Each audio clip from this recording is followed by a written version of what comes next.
YouTube ప్రేక్షకులకు నా నమస్కారం. ఇది కనిపించేది ఒరిజినల్ మరుగుమందు. దీన్నే వచ్చేసి లిక్విడ్ అంటారు తల్లి. దీన్నే వచ్చేసి ఆయిల్ కూడా అంటారు.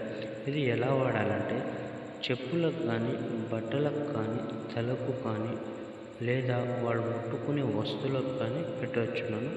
దీంట్లో ఎలాంటి సైడ్ ఎఫెక్ట్ ఉండదు తల్లి. స్వయంగా మా చేతుల ద్వారా మేమే తయారు చేసి ఇస్తాము. దీంట్లో ఎలాంటి సైడ్ ఎఫెక్ట్ ఉండదు. స్వయంగా మా చేతుల ద్వారా మేమే తయారు చేసి ఇస్తాము. కేవలం ఒక్కసారి పెడితే చాలు నాన్న. మన చెప్పు చేతుల్లో ఉంటారు. మన వెనకాల కుక్కలాగా తిరుగుతారు తల్లి. ఇది వచ్చేసి ఎవరు అయితే వాడాలంటే విడిపోయిన భార్యాభర్తలైనా, విడిపోయిన ప్రేమికులైనా, మరియు మన మాట వినని మన పిల్లలైనా కానీ, అత్త కోడల మధ్యలో గొడవలు ఉన్నా కానీ, తోటి కోడళ్ళతోటి గొడవలు ఉన్నా కానీ, అన్న తమ్ముల మధ్యలో సమస్యలు ఉన్నా కానీ ఇది వాడొచ్చున్నాను. దీంట్లో ఎలాంటి సైడ్ ఎఫెక్ట్ ఉండదు.